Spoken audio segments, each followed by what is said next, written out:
João, tem uma pergunta pra Savana? O João tá experimentando as roupas da Savana.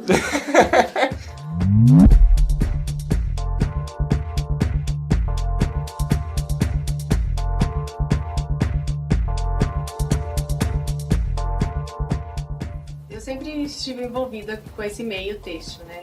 Aos 13 anos eu fiz corte e costura, aos 15 eu trabalhei numa loja de aviamentos. E desde muito cedo eu fazia as próprias roupas, ou customizava, e as roupas de boneca também. Enquanto algumas amigas minhas tinham sonho de usar roupa de marca, eu tinha sonho de usar uma roupa minha. Eu queria usar uma roupa que eu tivesse feito. Então, o sonho maior disso, assim, o passo a mais era ver uma pessoa usando uma coisa que eu tinha criado.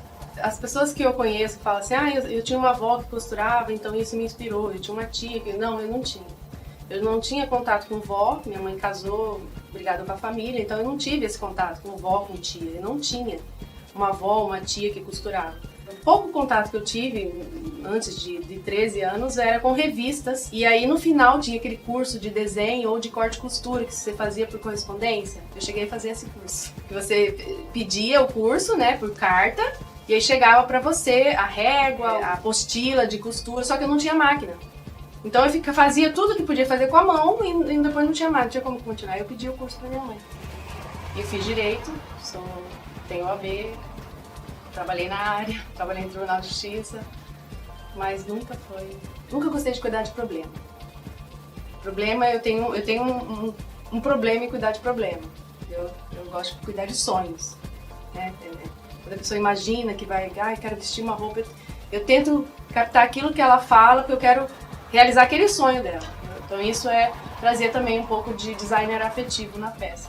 E aí eu fui fazer a moda, eu senti essa necessidade de buscar conhecimento, né?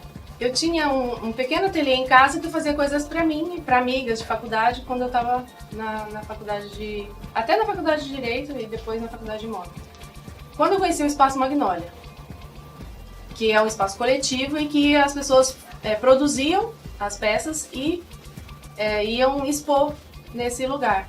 Eu falei, cara, é a minha chance de eu ficar conhecida, pelo menos na região.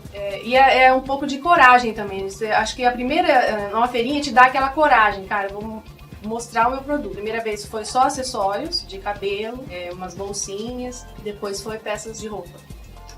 Eu falo que eu aprendi errando. Então eu vim pra cá, trouxe as máquinas e falei, bom, eu acho que é só costurar, pôr na vitrine, mas não é bem assim. Você tem que fazer o processo de se cadastrar como pequeno empreendedor, tirar o alvará. Então tudo isso eu tive que aprender no primeiro mês, aqui dentro e praticamente sozinha. O espaço cresceu, porque ele era metade disso aqui. Então as máquinas ficavam aí, eu costurava aqui, a cliente tinha que experimentar perto da máquina, na bagunça. Então aí, depois de um ano, eu consegui alugar um pedaço ali no fundo. Você fechar a porta, é que vira só a loja. Vou fazer 2 anos, eu acho que ainda estou aprendendo. O sonho de fazer a loja ateliê, né? Por isso tem esse nome loja ateliê, porque atende as pessoas que querem a peça pronta entrega e atende as pessoas que não cabem, né, nesse padrão e querem fazer uma roupa do seu próprio corpo, né? Eu posso fazer a peça que você não achou na Arara. O carro-chefe da loja ateliê são as encomendas, que eu atendo a pessoa conforme o corpo dela. O M, padrão China, não cabe em mim. Eu tenho que usar o G. E o G, ele, na altura, ele fica pequeno. E aqui fica largo. Então, assim, é difícil. Por isso que não dá pra ser padrão. Eu não compro tecido fora. Muita gente fala, como você consegue? Eu consigo trabalhar o preço aqui. Porque eu não quero deixar a minha economia lá em São Paulo, lá no Rio de Janeiro, lá em Goiânia. O tecido é comprado aqui, o aviamento é comprado aqui, a costureira é daqui. Então, fomentar o local, né, compre do pequeno, é trabalhar também aqui. Eu enxergava que aquilo era para empresa maior.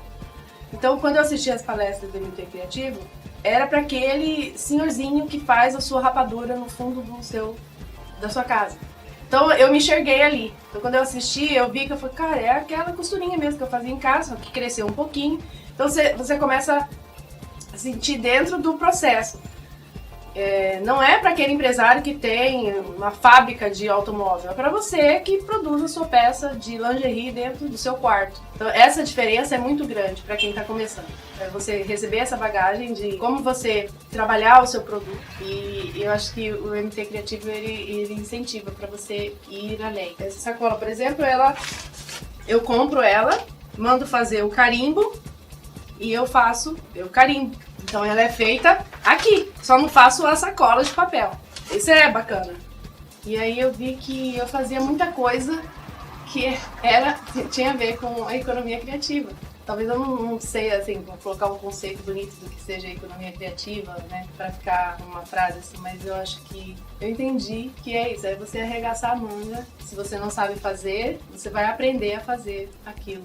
Uma nova savana, eu curei a depressão, depois que eu abracei o que eu queria fazer. Então hoje eu consigo me sentir viva, acordar, eu não estou anestesiada. Eu me vejo em cada peça que é construída aqui. Até nos retalhos, costurar, cortar e costurar é o meu remédio.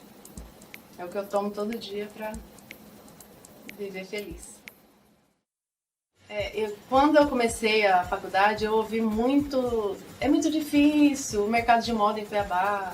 Nós não temos cultura de moda, né? Então eu ouvi muito isso. Muito. Então eu fazia faculdade, estudante de moda, ficava estimulada, né? Você tem que começar. Existem pessoas que começaram, então, que acreditaram, arregaçaram a manga e foram atrás. Não pode ter medo. Arregaça a manga e manda ver.